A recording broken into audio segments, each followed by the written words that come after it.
Let me congratulate the EJC on 20 years of successful training and to celebrate. I'm happy to be here to celebrate its 20th anniversary. I'm really honored to have a chance to do the keynote speech this afternoon.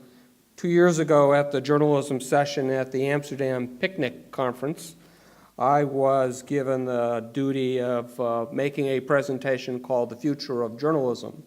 My session was at the end. It was a pretty lofty title for a session at the end, and because I stood in the way of the participants getting to the bar, I felt I had a challenge. I'm thankful that I don't have that challenge this afternoon. Instead, I am challenged to share my thoughts around the idea of the future of journalism education. And I recognize that the future of journalism education means different things to different people. So I will be using it in the most broadest sense of the word. Obviously, I believe that there is a future, and I believe that it is also going to be a difficult and challenging future. It's going to be a future full of innovation and what I call disruptive innovation and disruptive change. It will be an opportunity and it will be interesting times. I believe we will see an evolution and an uncoupling of the concepts of the value of journalism education and training from the idea of a journalism degree. And to the academic colleagues in the room, that will probably be a very uncomfortable position. This has both opportunities and challenges for journalism training organization and, more important, for the media companies who depend upon having a well-educated, versatile, creative, innovative staff, not only of today, but of tomorrow. I believe our future has to look towards the long term.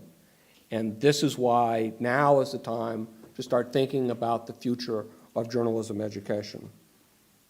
Of course, the problem with the future of anything is determining whose future it is. When we think about the future, clearly there is not a single future. That my future is going to be very different from the young woman sitting in the front row tweeting away on TweetDeck. So we need to make sure that when we talk about the future that we bring our own individual lenses, our own perspective to understanding what's happening in the world and recognize that there is no single future. When thinking about the future of journalism education, remember that is also linked to the future of journalism itself. Let me frame the issue this way. The news business model, the media business model, is still, unfortunately, mostly broken. Journalism is still undervalued or not valued at all.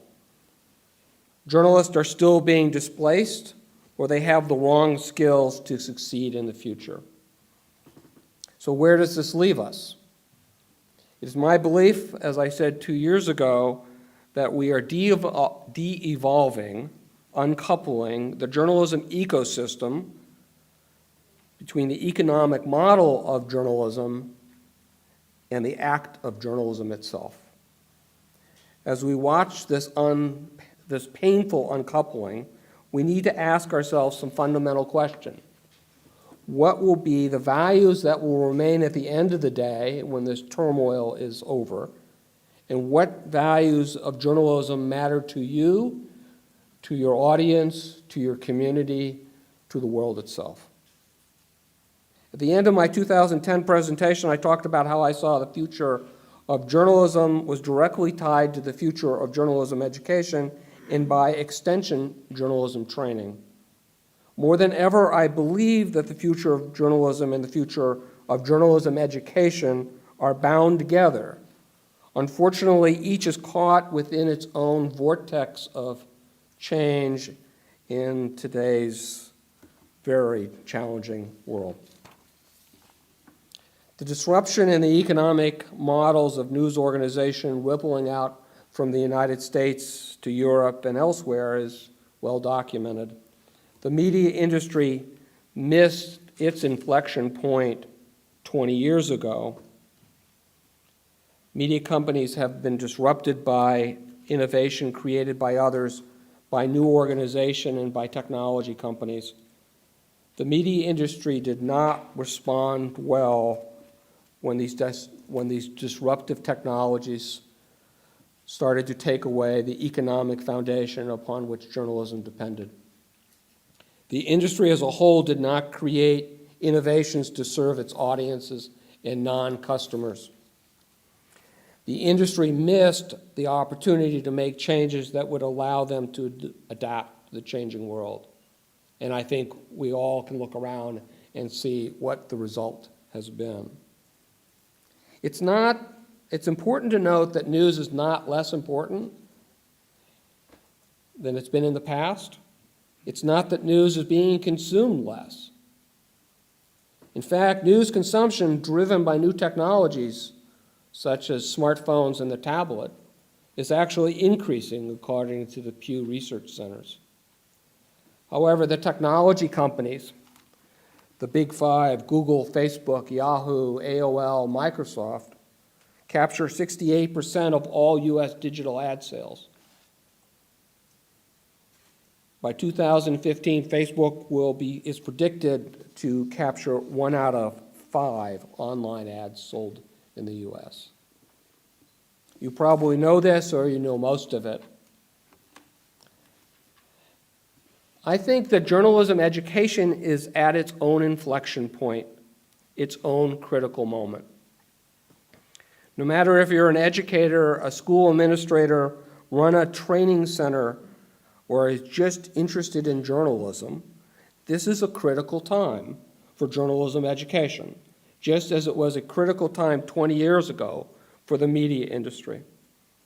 And everybody has a stake in the quality of journalism education and training, just as everyone has a stake in quality journalism. Without a robust future for journalism education, it is hard to see a robust future for journalism.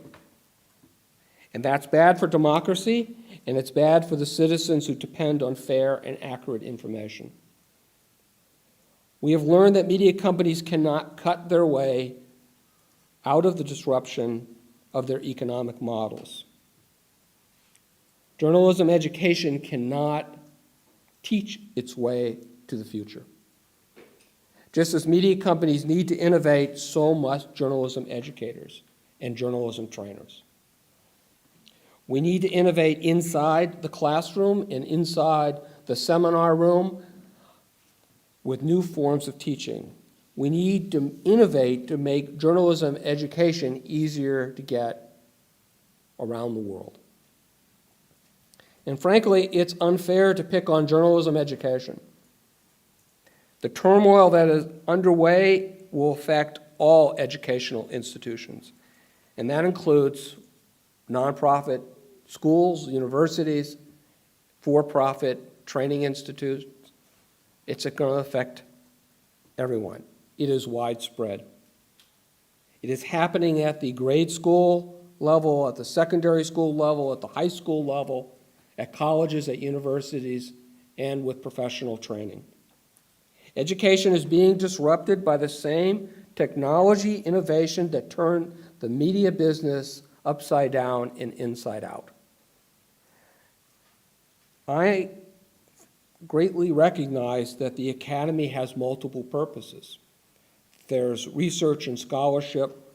There's socialization to help students understand their place in the world. And then there's formal education and training. It is this formal education, the student education and training, where I see the potential for the greatest disruptions. This is a challenge that should matter to everybody in this room, teachers of journalism, those who work and lead journalism-based training centers, and those who work in the media. Let me talk a little bit about disruption and disruptive innovation. I'm sure that many of you have read or are aware of the work of Clayton, Christensen on how companies respond to change and innovation. I first read his book, The Innovator's Dilemma, when I was president of Central Newspapers in Phoenix, Arizona. I was responsible for bringing new technologies into the company, from pagination to online services. There was one aspect of Christensen's book that has stuck with me for the more than 20 years, or 15 years then I first read it.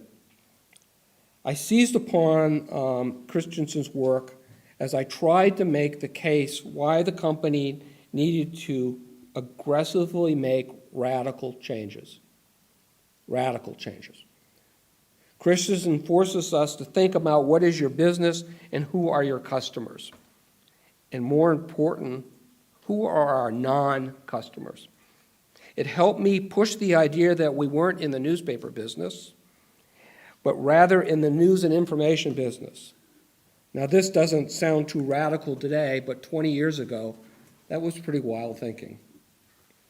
I loved his story in the book about the disk drive makers and how the companies who created devices for mainframe and microcomputers, the big machines, what business they thought they were in. One of these companies, Winchester, had a very successful business. It made disk drives. They were in the disk drive business, or so they thought. When the personal computer came along and it needed disk drives, or rather storage space, Winchester looked at the PC and those PC companies and didn't see them as customers. It didn't see the need to serve them as non-customers. Rather, they were too busy listening to their existing customers, such as Digital Equipment Corporation or the Control Data. They didn't see that they were in the storage space. Apple and the other PC makers had a storage problem, but the disk drive companies weren't able to see how disruptive the personal computer was going to be to their existing business, and they didn't listen to the non-customers. If they had seen that they were in the storage business, companies like Winchester might be still in business today.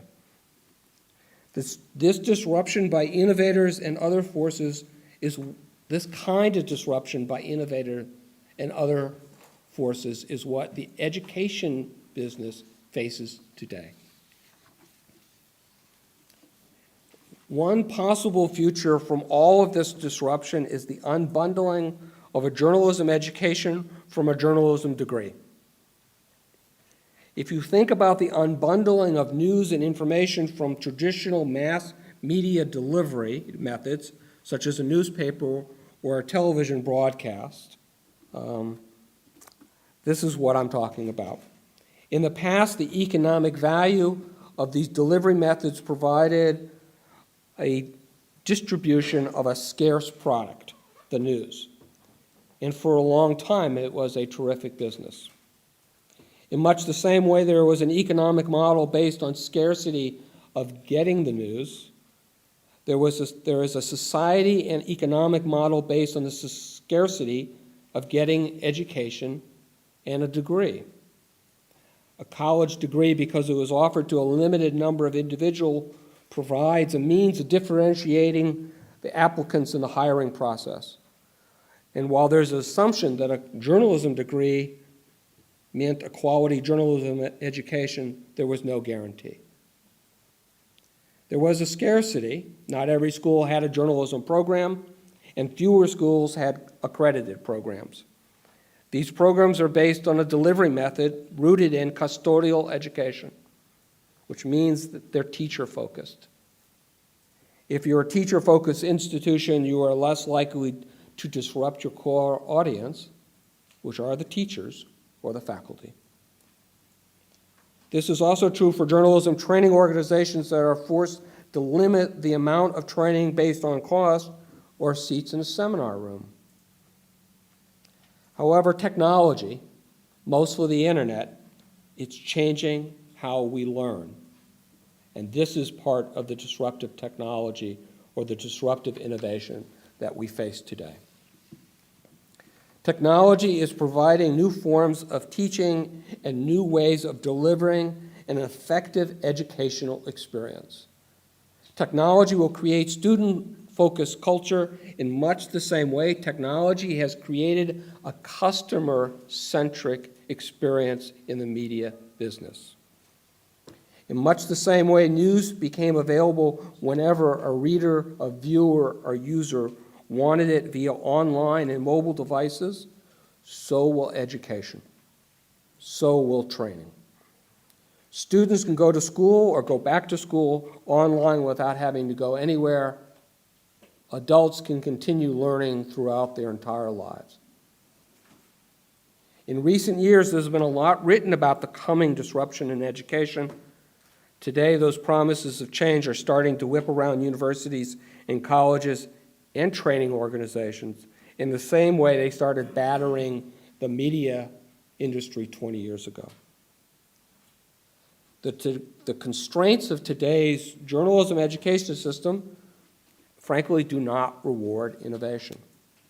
They provide students with less opportunity to get the best education and instead force students to pick courses that are based on the availability of seats in classrooms, not from the best teachers in the world. They provide students with There are also economic challenges facing the academy. Less funding from traditional sources, less public support. There are academic challenges. The world is changing faster than the people who are supposed to teach can learn themselves. And while there's always been a disconnect between the media industry and the academic community, the fault lines, I'm afraid, have widened. To look at this question about the value of a journalism degree, I surveyed more than 1,975 professionals and academics. I thought it was important to see if my assumptions were correct based on research. About 42% of the respondents were from the academy, 34% were from media organizations, about 11% were independent journalists or freelancers working on their own, and the rest were students or those just interested. When asked about how vital a degree is in understanding the value of journalism, 95% of the academics said it was very to extremely important. So academics, 95%, extremely to very important. However, slightly more than half, 56% of the professionals said very to extremely important. That's a big gap. That's a gap of 40 points. That's a perception between the academic and the professionals that has to be addressed. When the question about the value of a degree when it comes to equipping students with the skills or ability in news gathering, editing, and presenting the news, the gap is just as wide. And this has implications for anybody who is hiring students in the future. 96% of the academics said that the degree was essential to those skills or abilities of gathering, editing, and presenting the news. Yet only 59% of the professionals felt the same way. We've known that for a while there's been a difference of opinion about the value of a journalism degree. Today that gap looks more like a canyon. I do not suggest, and I do not think the survey suggests, that there is no value in a college degree or there is no value in a journalism degree. Quite the contrary, I am a degree-holding journalist, and my degree is in journalism. Rather, I think this points out an opportunity to change. I think this is telling us in much the same way the early online opportunities that the media industry had 20 years ago were telling us the world is changing, the world is shifting. It is an opportunity for the academy and other journalism training organizations to change.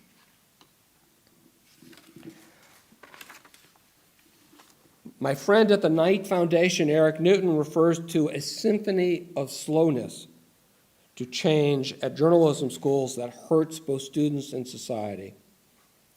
I agree, and so do our survey respondents. Half of the professionals said that journalism education is not keeping up with industry changes. This isn't shocking, as there has always been a feeling in the professional ranks that the academy sometimes isn't aware of what's going on in the real world. However, a third of the professors, the academic members who responded to the survey, agreed that journalism education isn't keeping up. A third agreed that they're not keeping up or their schools are not keeping up. At Poynter, I hear from scores of teachers who are frustrated with the situation, the lack of support to change, of what's being taught, their own lack of skills to equip students for today's media world. Still, it also leaves me wondering, what about the remaining two-thirds of the academy who believe that education is keeping up with the changes in the industry? Frankly, I'm not even sure the industry is keeping up sometimes with changes that are going around. It makes for a very difficult situation for anybody who cares about journalism education and journalism training and better journalism.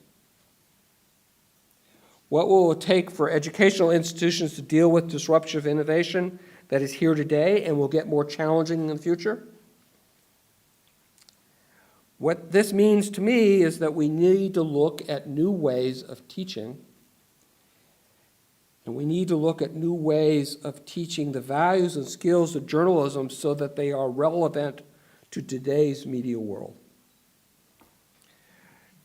Newton, in his recent speech before the Conference of Journalism Educators, suggested 4 radical reforms for journalism and communication education. I think they're worth repeating. He suggested innovate, create new ways of using software and new software itself. Teach open, collaborative methods. No longer must students be lone wolf reporters or cogs in a company wheel. Connect to the whole university. This can mean team teaching a science journalism course with actual scientists. And finally, probably his most controversial recommendation, expand the role of expand journalism and communication schools as community content providers. University hospitals save lives, he says. University law clinics take cases to the U.S. Supreme Court. University news labs can reveal truth that can help us right wrongs. Eric has some interesting ideas, but perhaps we aren't being bold enough. Can we imagine even more innovation and new ways of teaching journalism? What do our customers want? What do our students want? What do the people who attend our seminars want? But more importantly, what do our non-customers want? There's that word again, non-customers. Let me explore a little bit about that concept before I bring us back to the future. 10 years ago, I was appointed the presidential scholar at the Poynter Institute. My daunting task at that time was to look at the intersection of technology, journalism, and training. At that time, despite the shocks caused by 9/11, Poynter was in an enviable position as the country's leading journalism training institute. In 2003, we offered 50 seminars at the Institute in St. Petersburg, Florida. About 1,800 participants spent 3 to 5 days studying writing, reporting, visual journalism, leadership, management, and online skills. We served, at best, 1% of the journalism, potential journalists at the time. 1%, that's it.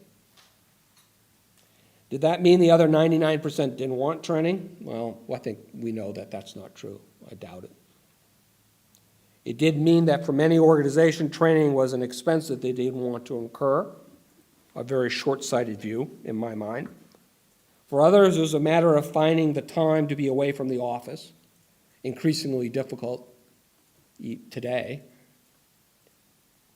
And then there were the folks who couldn't find any seminars that meet their needs. Even with 50 seminars, there are a lot of topics a training center didn't cover. These folks, this 99%, were our non-customers.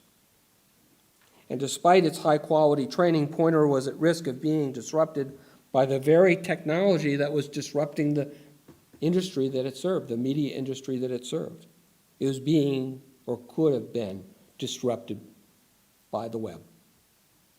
Our non-customers started finding other ways to learn journalism without having to travel to Poynter.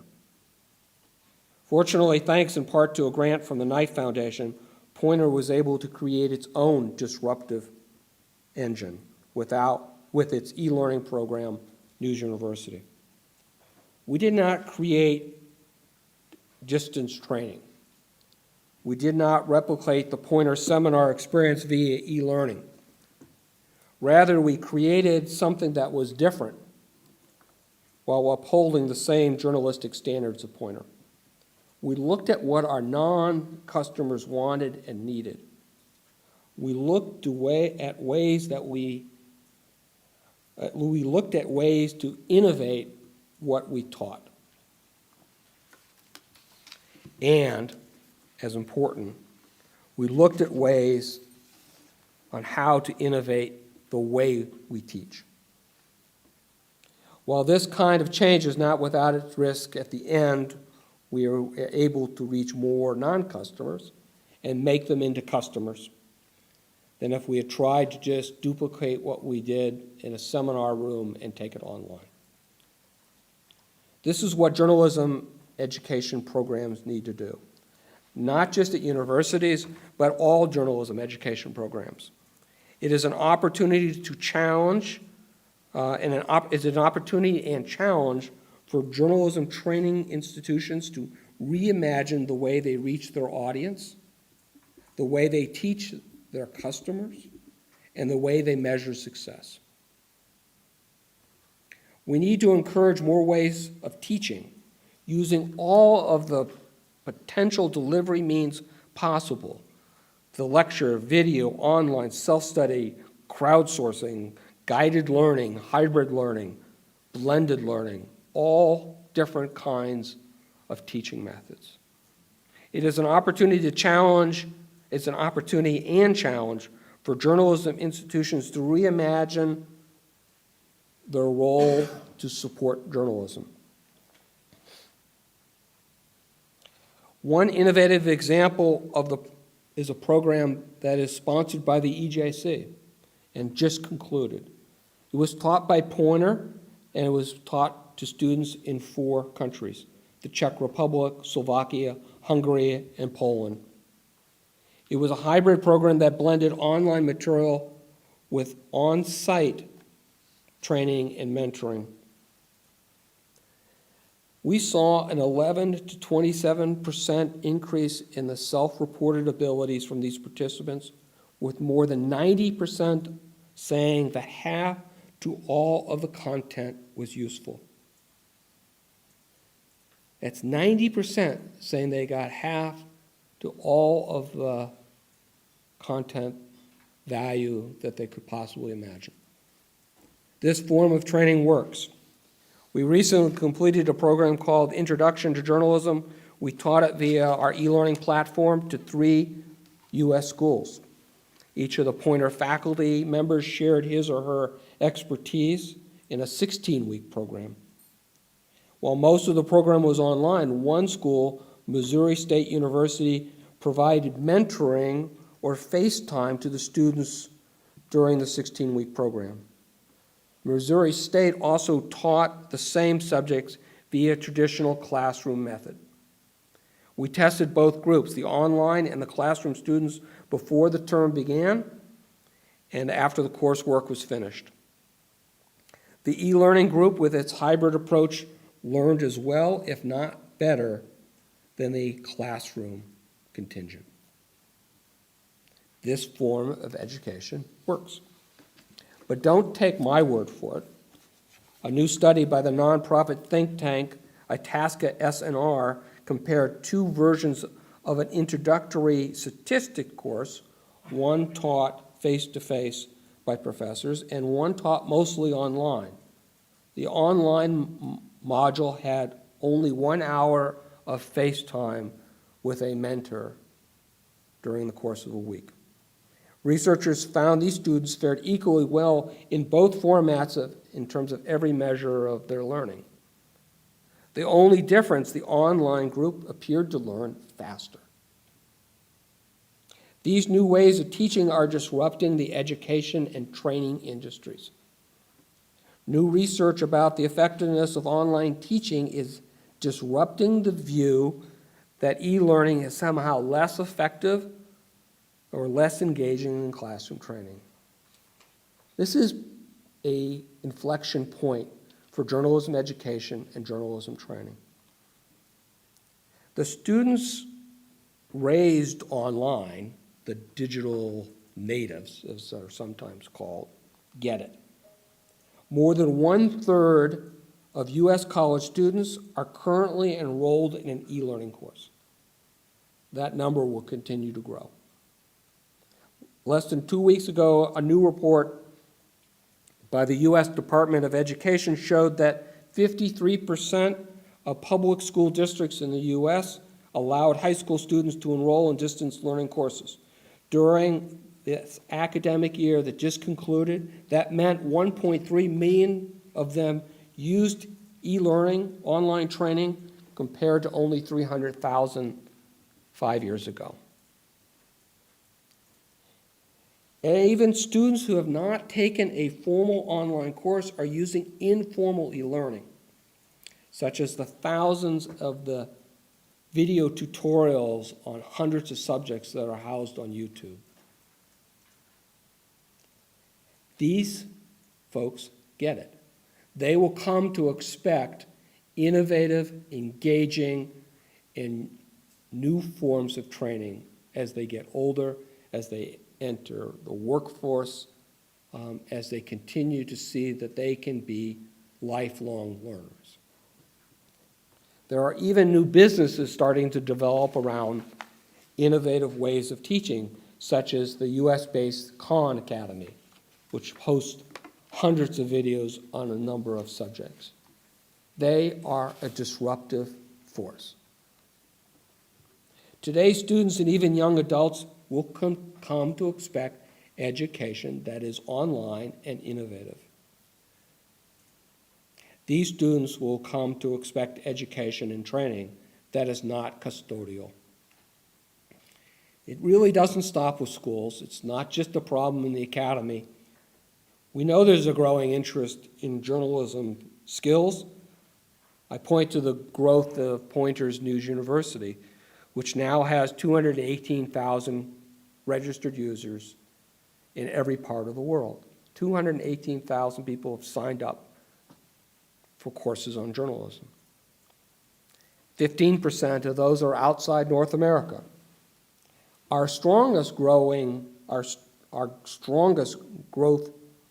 area, our strongest growing audience, is among individuals who want to learn journalism skills for their own benefit or because it will help them get better at their job. But these jobs are not necessarily in the media industry. We have a partnership with the DuPont industry, for example, to help their writers, their internal journalists, tell better stories. The world is full of people who want to write better, who want to tell stories better, who want to share their experiences. These are potential journalists, whether they have a degree or not. These folks are currently non-customers for journalism education institutions, journalism training institutions. That's a lot of people. That's a lot of opportunity for all of us. It's a lot of opportunity for anyone who wants to teach others the craft and values of good journalism. If we teach these individuals, not only will they have better skills, but they will have a better understanding of the importance that journalism has within our society. And that's good for everyone. When it comes to the future of journalism and journalism education, how important is getting a degree in terms of getting a job? Often a question that gets asked. Again, looking at our survey, there is a difference between what the professionals say and what the academics say. 54% of the professors or the academics say that a journalism degree is very to extremely important when it comes to getting hired. 54%. Yet only 38% of the professionals feel the same way. And when you broke that number down to just the managers, it's even smaller, with only 33% saying that getting a degree in journalism is very to extremely important when it comes to getting a job. Maybe the future has other ways of measuring the importance of a journalism education. If we unbundle the degree from the education, if we unbundle how we look at the value of journalism education from a journalism degree, then I know a lot of people, a lot of employers are going to say, well, how will we know whether they have the skills necessary to help my organization?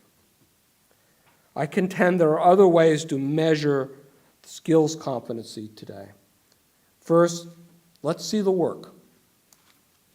Not just traditional clips or tapes. Today, any journalism student looking for work who does not have a rich portfolio of stories and other forms of published public journalism, like a blog or a website, isn't trying. And if they aren't trying, why would you want to hire them in the first place? Providing an opportunity for students to create this body of work would be part of the teaching hospital or teaching news lab method in educating and training that Eric Newton suggests. However, I see a big difference between medical education and journalism education. There are differences in approach and the experiences of the faculty. Many medical educators have practical experiences. Many journalism educators do not. If the concept of a teaching hospital is to work for journalism, then we need to upgrade the faculty, and we need to invest in research and development in which is something else that university hospitals do. And I'm talking about practical research, not just academic exploration. My second idea, and frankly, the idea I'm more passionate about, is verifying journalism education or journalism training with a digital badge. These are badges that represent skills and other competencies. The MacArthur Foundation, a supporter of the digital badge movement, says the badge could be a validated indicator of accomplishment, skill, or interest. The University of California at Davis Sustainable Agricultural Program is built on digital badges that measure core competencies rather than standard 3-credit courses. Digital journalism education badges or digital journalism training badges could not only show formal training but capture the informal learning such as workshops attended, awards won, special projects completed. This is about the mastery of skills rather than specific classroom or seminar work. And it goes beyond a portfolio or a clips collection. This is a radical, disruptive, innovative concept.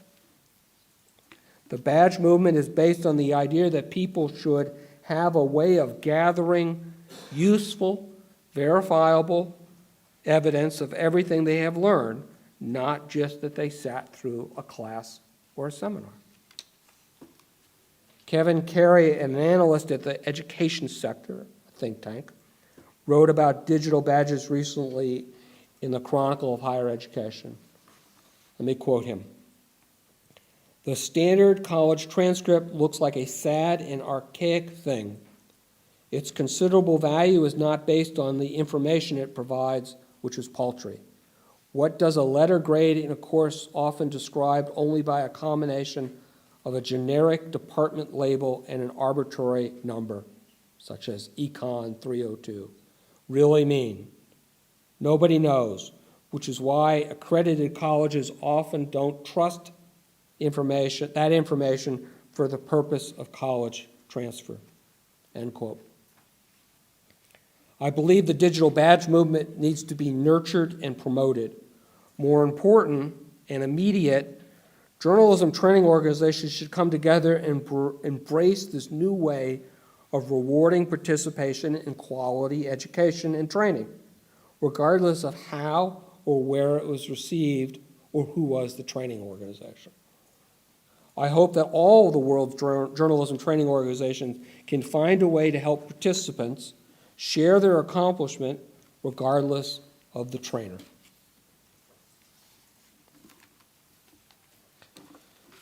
As I said earlier, the future of journalism matters to the future of our democratic society. Without quality journalism, the quality of our society will diminish. Good journalism supports democracy and builds healthy communities. What's at risk today is some of the very fabric that ties journalism together, some of the very fabric that journalism helps create. We need more people schooled in journalism, not fewer. We need more ways to instill the values of good journalism regardless of the platform or medium.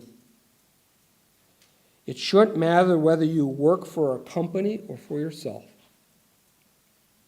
Journalism education and training is at an inflection point. We are at the point where we need true educational innovation. Some will do this. Others will be left behind. An example of which is the sad closure and restructuring of the American Press Institute in the U.S., a training organization that greatly predates Poynter by 30 years. It started in the 40s, late 40s. So again, let me restate this. Journalism training and education is at an inflection point. Some will change and some will be left behind.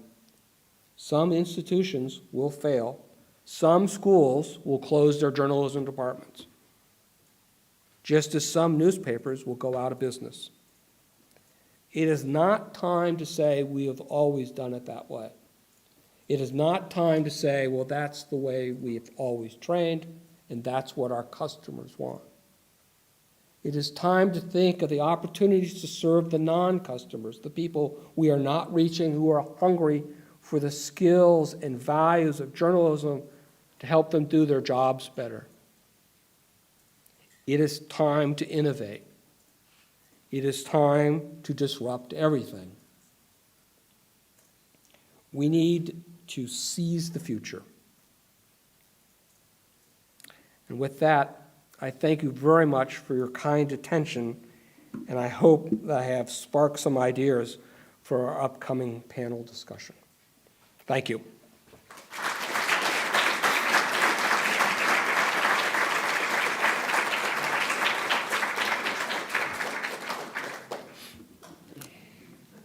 So, do we have time for questions? Yes, we do? Okay. Questions or challenges? Actually, I'm willing to accept either one.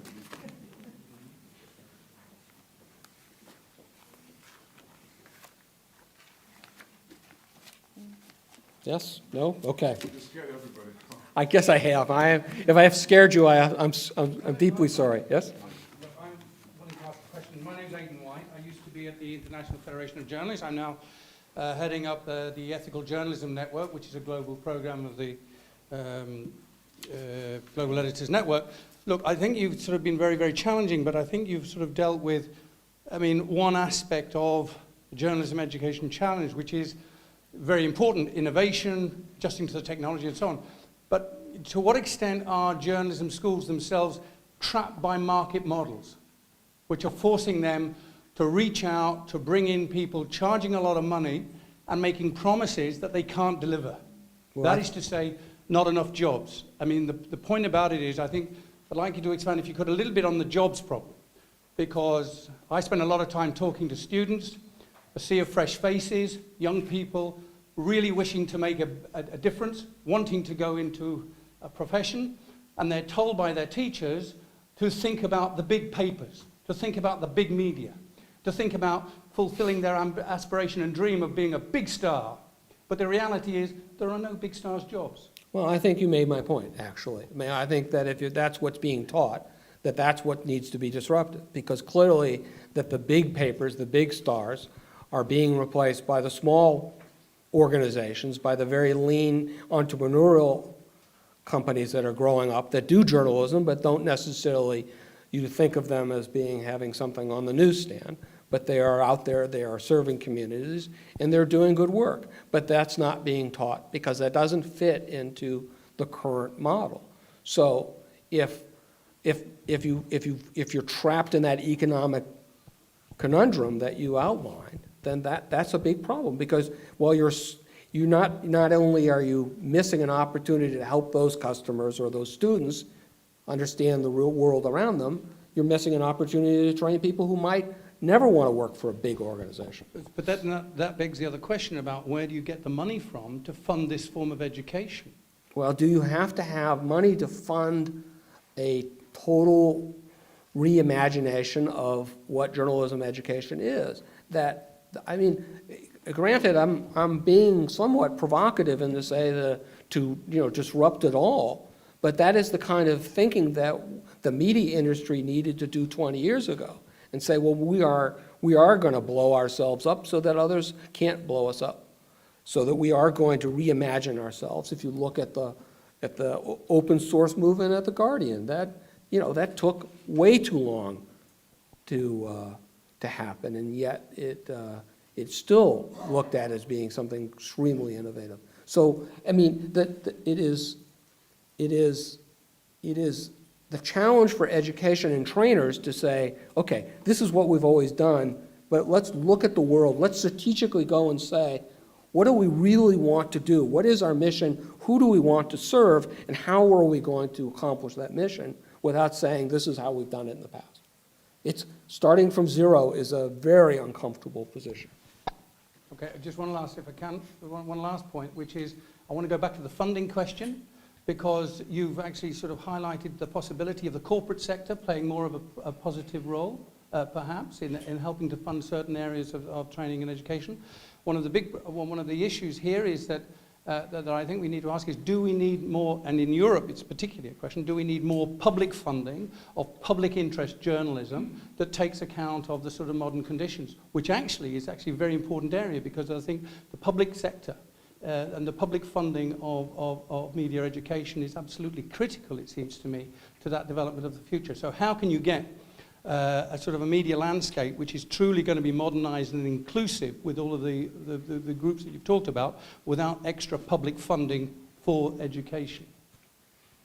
Now you've left me with the tough question and without a specific answer, because but if we don't start talking about the need for it, it's very difficult to see how it will ever happen. So, yes, I agree. There has to be more public funding, but on the other hand, we have to make the case for the value of journalism. The value of journalism going beyond just the economic value of journalism, but the value of journalism as it reflects as a fabric that ties, as a thread that helps tie the fabric of society together.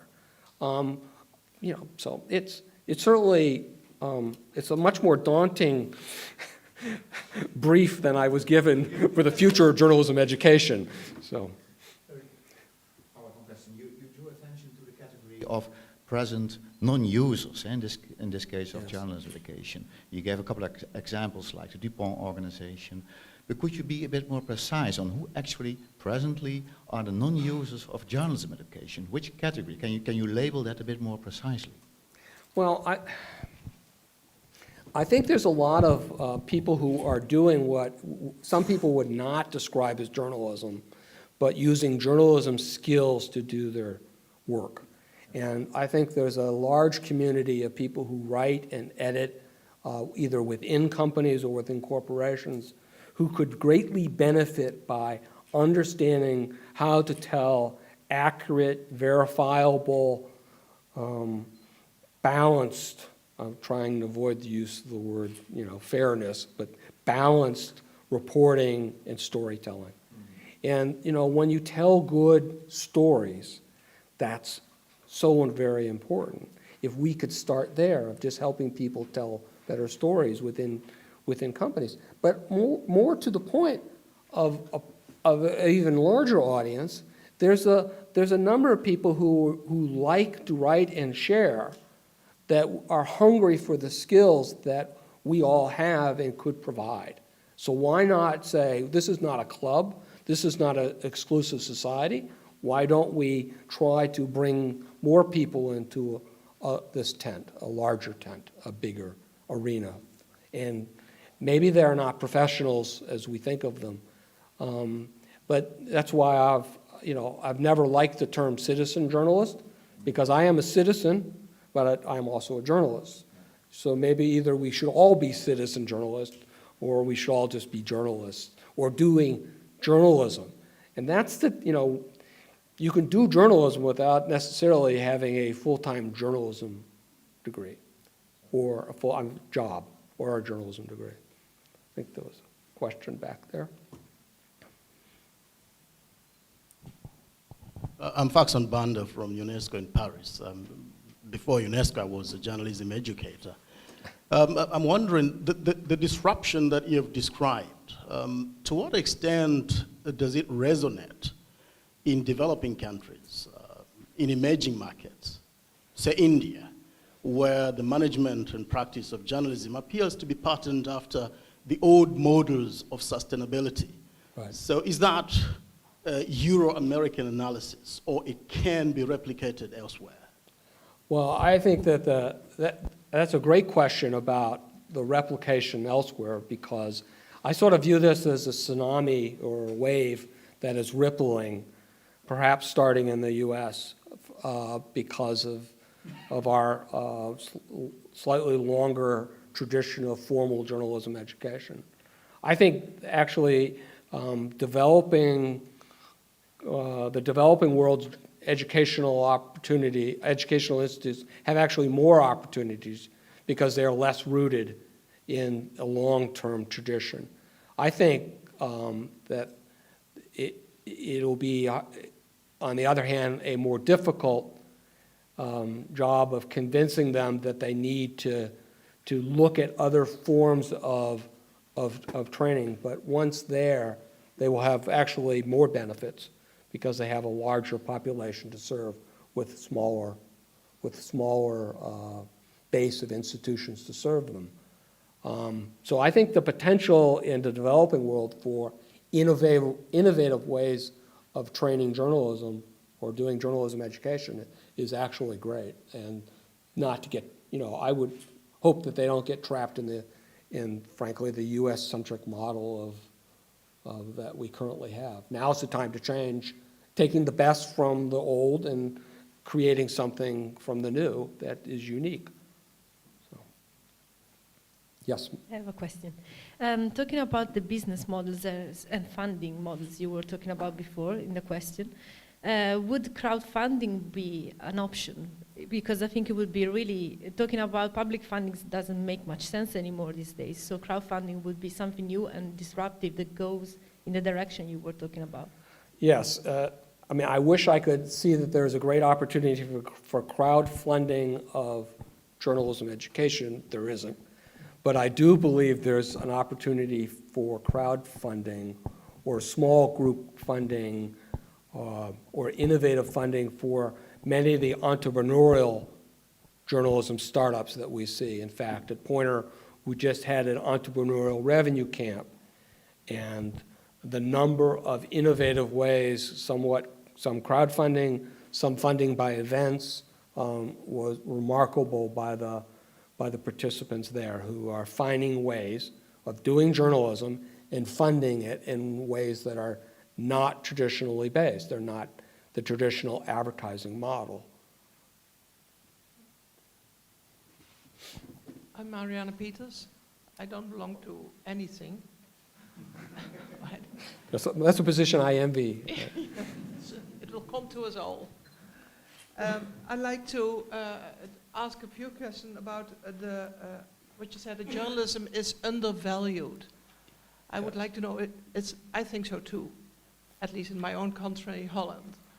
I would like to know if there's more than an opinion. Is there some substantial stuff to deal with this? There is, and I won't try to remember the number off the top of my head, but if you look at some of the research on credibility and where the public puts journalism credibility in relationship to other public institutions, you see that number has fallen over the last 20 years significantly, and I think that's an indication of the undervaluing of journalism. And If you also look at the almost hate speech that you see about various organizations when they publish something controversial, it's not about the specifics of what is being published, but it is about the lashing out at the institution for doing the work. It clearly indicates to me that there is a lack of understanding of what the role of journalism is in society. So, but the credibility measurement, the public opinions work on credibility is where I base that undervalued or unvalued statement. Well, I have two things to say about that. First, the credibility of teachers is going down as well, which in general for a group of journalism teachers is not good, right? But who can do something about it, and what? Can journalism teachers do something about the whole issue of a part of teaching their own students the value of journalism to Well, go beyond their schools? If I could wave a magic wand and say, well, this is where I think we need to start, I would say that one of the first areas would be the development of media or news literacy programs at every school required of every student, period.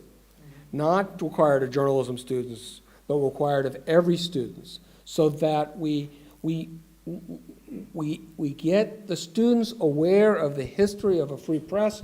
We get them to understand the difference between fact and opinion, about the difference between news and a column. We get them to understand what speech is and why it matters what you say, and how hateful it can be if you don't choose your words carefully. So a news literacy program to me, would be the start of a long process of raising the awareness and the value of journalism. And Poynter is involved in a number of them. We're going to be announcing a new program later this summer about increasing our news literacy efforts. The university, I'm trying to think of Stony Brook, has a significant news literacy effort as well. And so, but this is an issue that needs to be addressed worldwide, and there needs to be worldwide effort on this. Are we doing? We're good? Well, thank you again for not only your questions, but your attention, and frankly, thank you for challenging my assumptions, and appreciate it greatly.